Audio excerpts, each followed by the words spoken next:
By the way, Tatum, he hasn't played poorly overall in the finals.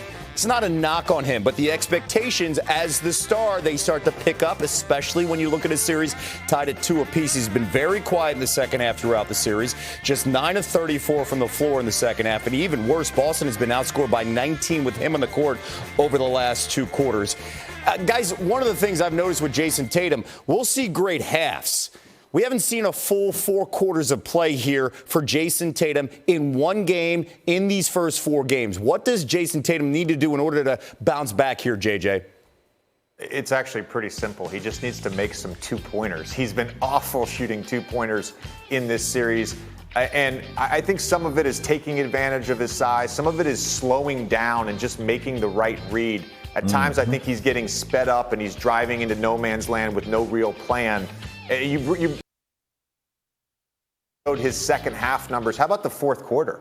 He's 4 for 16 in the fourth quarter in this series. Just really poor play on the offensive end, shooting the basketball for him in the second half in this series. Vince, what advice coming out of halftime does Jayson need to take to actually change this momentum?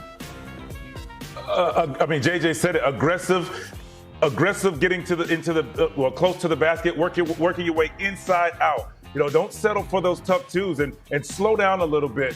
Sometimes being aggressive now, setting someone else up will help you maybe 2 or 3 plays later because they've seen that play before and they know you'll make the right play. So for Jayson, just be aggressive, but get close to the basket first, then work your way out to 2s and to the 3s. I think sometimes he settled. A couple of times we saw last game, he saw Bielitsa. He tried to take him off the dribble. Plays great defense and then settles for a tough 2 instead of just getting in the paint, maybe getting off the ball because they try to help off of Bielitsa when they see that mismatch. Amari's averaging 8 assists in this series so far. He's a great facilitator.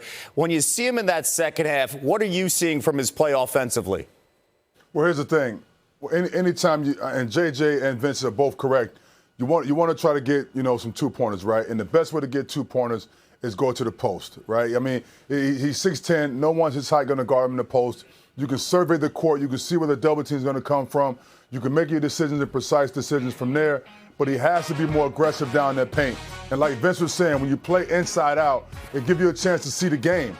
Another note I want to make is that if he watches film and analyze how the team is playing him, then now that will give him another perspective on how he can be aggressive offensively and be able to be more of to assert himself in the quarter. I'm not just putting this on Jayson Tatum, but there is another storyline when you look at the double-digit outcomes in these games. All right, those are the final outcomes, but they've been close games in the third and then the start of the fourth quarter. Boston all season long, they have struggled big time in clutch time. That is the final 5 minutes of a quarter. That is the fourth quarter or overtime here. When you look at things, what has to change here, JJ? Because I think it's gonna haunt them in the next 3 games if we have a contest that's within 2 to 3 points in the final 4 minutes of a game.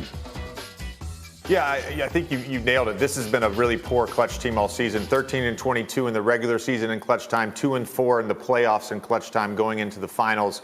I think their offense legitimately stalls out. And there's something to be said about slowing down and making the right read. There's also something to be said about shifting the defense, moving the ball side to side and making on-time, on-target passes. And late in games, and especially in the fourth quarter of this series, their passing hasn't been crisp, their movement hasn't been crisp.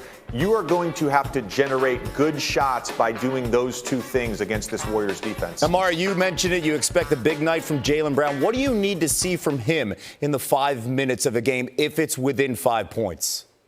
Well, I think with Jaylen Brown, he's going to have to, be aggressive as well. Even if Jayson Tatum's not able to present himself offensively in the fourth quarter down the stretch, then that's when Jaylen Brown steps up. You always got to have your key secondary guy step in when your star player is not being able to exert himself properly. So I want him to be aggressive as well. And whatever matchup he has guarding him, be aggressive, attack him, get to the basket, draw fouls, and try to dominate this game down the stretch. Because in that fourth quarter, it's been a lack of execution down the stretch in the fourth.